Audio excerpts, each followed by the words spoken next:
नमस्कार दोस्तों, कैसे हैं आप सब। आज मैं आपके लिए लेके आई हूँ माता सबरी की कहानी।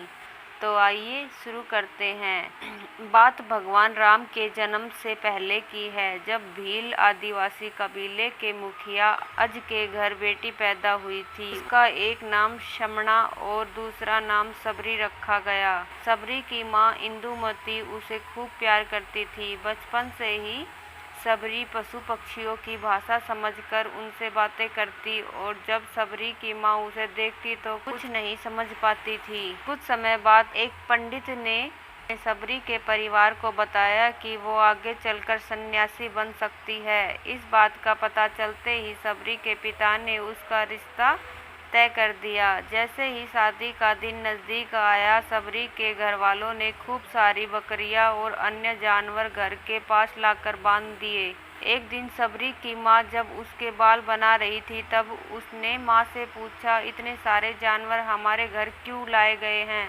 माँ ने जवाब दिया, बेटी तुम्हारा विवाह होने वाला है, इसलिए हम लोगों ने का इंतजाम बलि के लिए किया है। तुम्हारी शादी के दिन ही बलि प्रथा होगी और फिर इससे स्वादिष्ट भोजन बनाकर सबको परोसा जाएगा।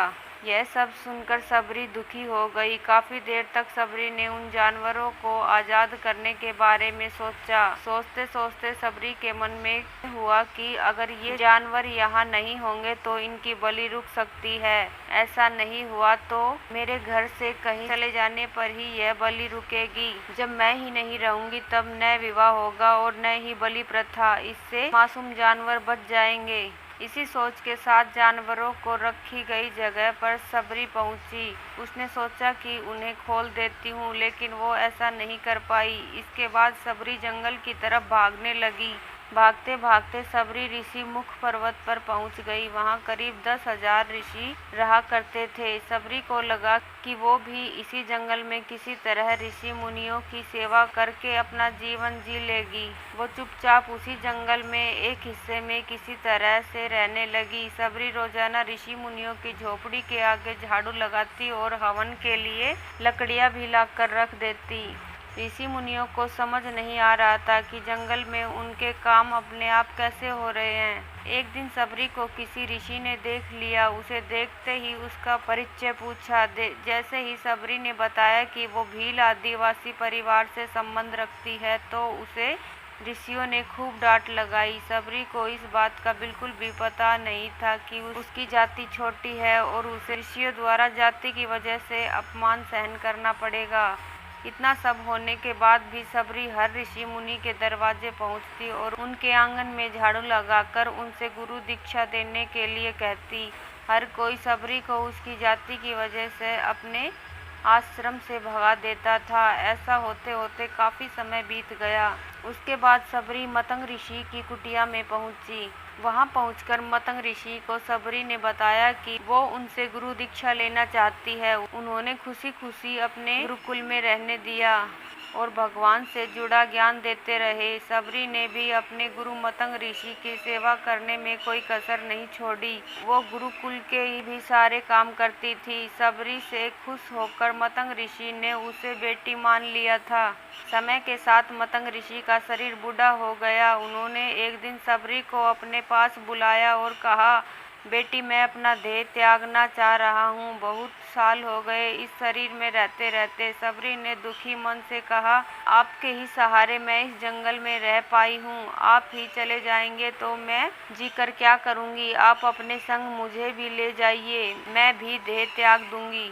मतंग ऋषि ने जवाब दिया, बेटी तुम्हें चिंता करने की जरूरत नहीं, राम तुम्हारी चिंता करेंगे और ध्यान भी रखेंगे। सबरी ने राम का नाम सुनने के बाद पूछा, वो कौन है और उन्हें मैं किस तरह से ढूंढूंगी। मतंग ऋषि ने बताया, राम कोई और नहीं भगवान है। वो तुम्हारे सारे अच्छे कर्मों का फल तुम्हें देंगे। तुम्हें उन्हें ढूंढने की कोई ज़रूरत नहीं है। वो एक दिन खुद तुम्हें खोजते हुए इस कुटिया में आएंगे और तुम्हें उनके हाथों से ही मोक्ष मिलेगा। तब तक तुम इसी आश्रम में रहो। इतना कहते ही मतंग ऋषि ने अपना शरीर त्याग दिया। सबरी के मन में मतंग ऋषि के जाने के बाद से एक ही बात थी कि भगवान राम स्वयं उससे मिलने आएंगे वो रोज भगवान राम से मिलने के लिए बाग से अच्छे अच्छे फूल लाकर पूरा आश्रम सजाती और भगवान के लिए बेर तोड़कर लाती। भगवान के लिए बेर चुनते हुए सबरी उन्हें चख लेती थी ताकि भगवान को सिर्फ मीठे बेर ही दे। रोजाना सबरी इसी तरह भगवान के दर्शन की आस में फूल और बेर इकट्ठा करती रहती थी। इसी तरह इंतजार में कई साल बीत गए। सबरी का शरीर एकदम वृद्ध हो गया। एक दिन आश्रम के पास के ही तालाब में सबरी पानी लेने के लिए गई। तभी पास के ही एक ऋषि ने उसे अछूत कहते हुए वहां से भागने के लिए कहा और एक पत्थर मार दिया। वो पत्थर जब सबरी को लगा तो उसे चोट लगी और खून बहने लगा। बहते हुए खून की एक बूंद उसी तालाब के पानी में गिर गई। तभी पूरा तालाब का पानी खून में बदल गया।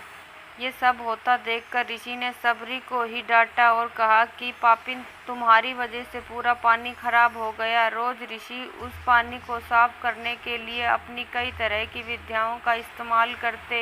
कई सारे जतन करने के बाद भी कुछ नहीं हुआ। फिर उन्होंने गंगा जैसी कई पवित्र नदियों का जल भी उस तालाब में डाला, फिर भी तालाब का पानी साफ नहीं हो पाया और वो खून जैसा ही रहा।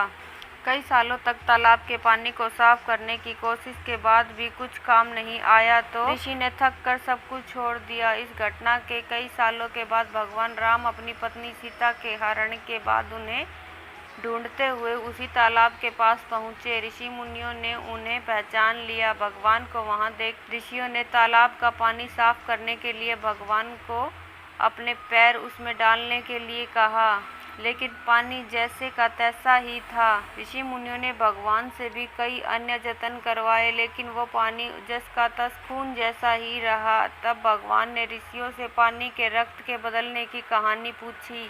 तब ऋषि ने सबरी को पत्थर मारने वाली बात बता दी। उसके बाद कहा कि वो महिला ही अपवित्र है, छोटी जात है, इसलिए ये सब हुआ।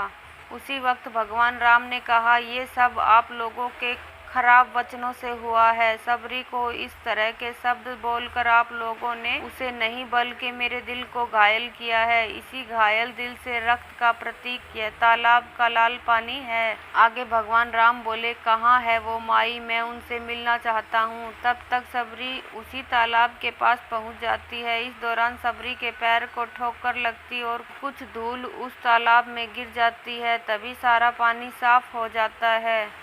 भगवान सबसे कहते हैं कि देखिए, आप लोगों ने क्या कुछ नहीं किया, लेकिन पानी साफ नहीं हो पाया।